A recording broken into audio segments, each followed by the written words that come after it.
वैष्णव जन तो तेने कहिए जे पीड़ पराई जाने रे।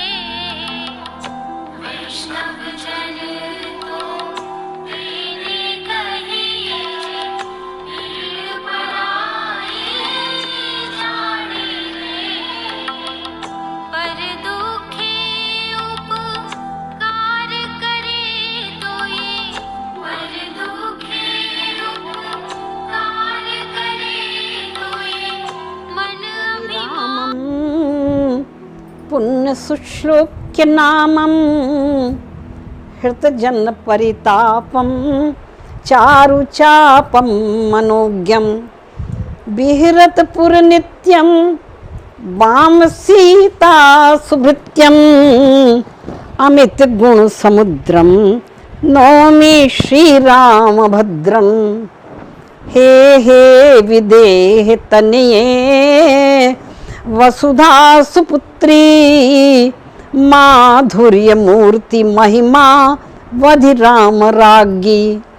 आनंद केलि निरते रसराज रामे दीनो अहमद्य भवतीं शरणागतोऽस्मि। अंजनानंदनं वीरं जानकी शोकनाशनं कपीशमक्षहन्तारं वन्दे लंका भयंकरं। गौरांगं रसमयं नित्यं रसाचार्यं रसोत्सुकं श्रीरामहर्षण देवाख्यं सद्गुरुं प्रणमाम्यहं, सद्गुरुं प्रणमाम्यहं। श्री गुरु चरण सरोज रज निज मन मुकुर सुधारे। वरणो रघुवर विमल जस जोदायक फल चार। सियावर रामचंद्र की जय, सिया प्यारी की जय, सुकुमारी की जय।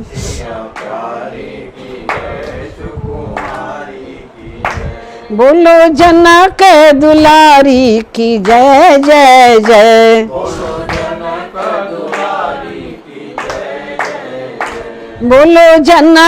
दुलारी की जय जय जय। राघव प्यारे की जय, सुकुमारे की जय।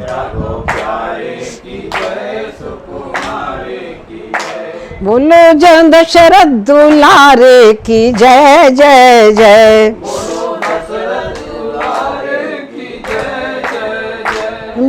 दशरथ दुलारे की जय जय जय। गिरा अरथ जल बीच सम कहियत भिन्न न भिन्न। बंदों सीता राम पद जिनहि परम प्रिय खिन्न। सियावर रामचंद्र की जय। तो सती शिरोमणि सिय गुण गाथा सोई गुण अमल अनुपम पाथा। सती शिरोमणि सिय गुण गाथा। भगवती पार्वती ने भगवान शंकर से पूछा कि प्रभु पूछे रघुपति कथा प्रसंगा। सकल लोक जग पावनी गंगा। पार्वती जी ने पूछा महाराज कथा जो सकल लोक हितकारी सोई पूछन च शैल कुमारी। भगवान राम की सकल लोक हितकारी कथा सुनाइए। भगवान शंकर बड़े प्रसन्न हुए।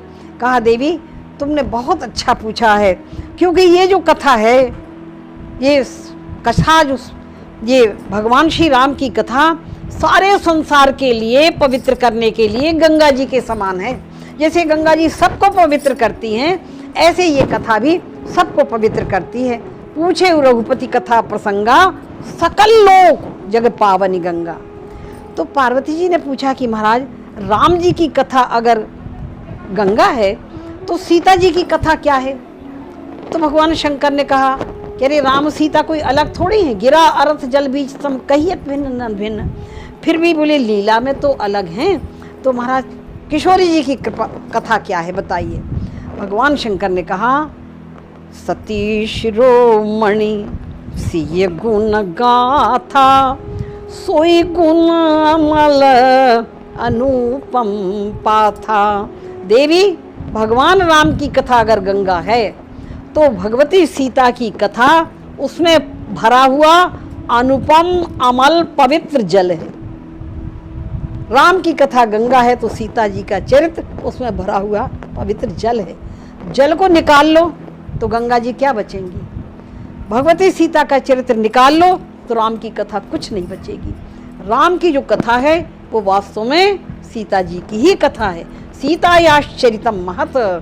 इसलिए महर्षि वाल्मीकि जी ने लिखा, तो महर्षि एक संत ने सुनाया कि उन्होंने महर्षि वाल्मीकि जी जब रामायण लिख चुके तो कहा बेटी ये पूरी कथा तो लिख गई है, अब इसमें चरित्र तो हमने तुम्हारा ही रखा है।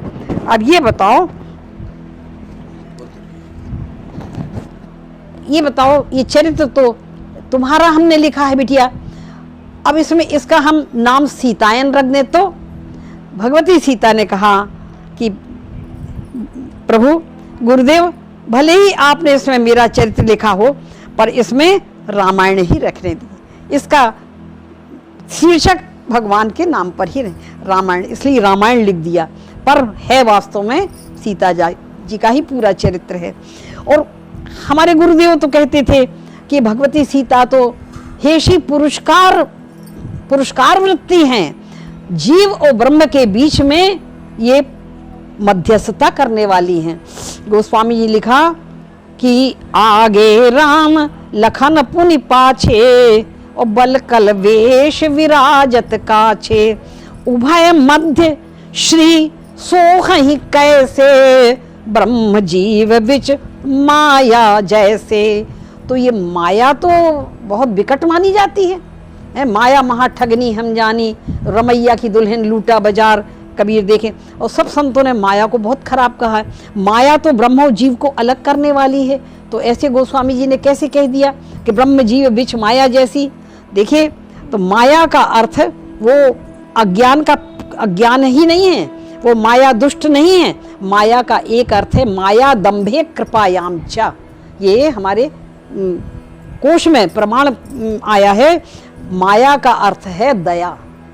तो भगवती सीता वो माया हैं जो दया करती हैं, स्वयं तो दया करती ही हैं पर भगवान को भी दया के लिए प्रेरित करती हैं। ऐसी तो माया दंभे कृपायाम चा, वो कृपा शक्ति हैं। इसलिए हमारे गुरुदेव ने लिखा प्रपत्ति प्रभा स्तोत्र में कि हे श्री पुरस्कार वैभव युते, हे दया सागरे, हे रामे रघुनाथ पाद निकटे, निक्षेप माम सेवने।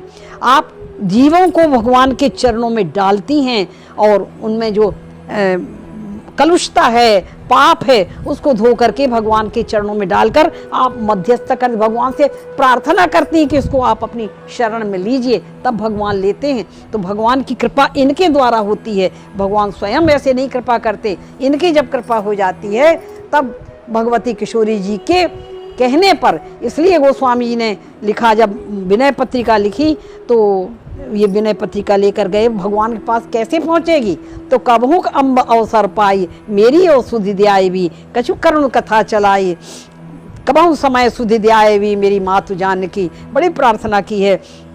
क्यों बोले कि जो भी भगवान के शरण में सब लोग, जैसे भगवान ने बड़े बड़े अपने नियम बताए हैं कि सन्मुख होए जीव मुझ जब ही, जन्म कोट अविनाशों तभी, और पाप मैं अपने सारे दुखों को कोटि में प्रबद लागू जाही, आए शरण तजहु नहीं ताऊ। जीव बड़े प्रसन्न होकर भगवान के पास चला और जाकर के जब पहुंचा तो अंत में लिखा था निर्मल मंजन सो मोहि पावा, मोहि कपट छल छिद्र न भावा।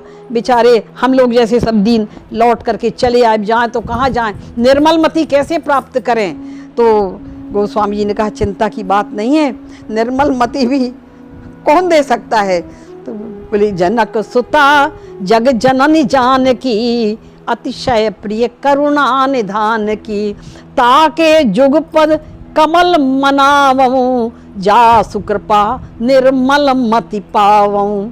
बस वहाँ चली जाओ, उस दरबार में कोई टोटा नहीं है, उस दरबार में कोई किसी को मना ही नहीं है। जो भी आता है दरबार में, माँ के दरबार में सब पहुँच करके और सबको कृपा मिलती है, सबको क्षमा मिल जाती है और भगवान को बाध्य होकर के क्षमा करना पड़ता है। भगवान, एक उदाहरण आता है कि भगवान जब अपने चित्रकूट की अंतिम लीला कर रहे थे, वहाँ से फिर आगे दंडकारण्य में चले गए तो जयंत ने आकर के भगवती सीता को आहत किया और लेना चाहता था दुष्ट पापी। भगवान का बल, सठ चाहत रघुपति बल देखा और आहत किसको किया? निर्दोष भगवती सुकुमारी, जिनका कोई अपराध नहीं था, उनको उसने बक्ष में चोंच मारी और रक्त का प्रवाह बह पड़ा। मांस तक ही, वाल्मीकि रामायण में मांस तक निकाल लिया था उसने, ऐसा आहत करके। और कितना उस समय भगवान बड़ी श्रृंगार की लीला कर रहे थे। एक बार चुनि कुसुम सुहाए, निज कर भूषण राम बनाए, सीता ही पहराए प्रभु सादर, बैठे फटिक शिला पर सुंदर। और भगवती सीता की गोद में सिर रख करके उनका सौंदर्य निहार रहे थे। सुंदरता कह सुंदर करिए, छवि ग्रह दीप शिखा जनबर, ये अलौकिक, ये ब्रह्मा की रचना नहीं हो सकती है। ब्रह्मा ने सारे संसार के सौंदर्य को जैसे एकत्र करके इनको रचा है। भगवान ऐसे बड़े मधुर भाव से उनका दर्शन कर रहे हैं, तब तक चोंच मार दी और रक्त प्रवाहित हो रहा है, पर भगवती सीता उफ तक नहीं किया। क्यों? इतने कर चिल्ला पड़ना था, जो कि चित्रलिखित बंदरों को देखकर डरती हैं, उनको इतना आहत किया, उफ नहीं किया। उन्होंने सोचा कि अब जरा भी हम विचलित होंगे या कहेंगे तो एक तो भगवान का जो इस समय जो आनंद है, वो आनंद में बाधा पड़ जाएगी, और दूसरी चीज है भगवान देखेंगे तुरंत उसको मार देंगे। उसके प्रति दया, उस पापी के प्रति भगवती सीता को इतनी दया थी, मार देंगे। इसलिए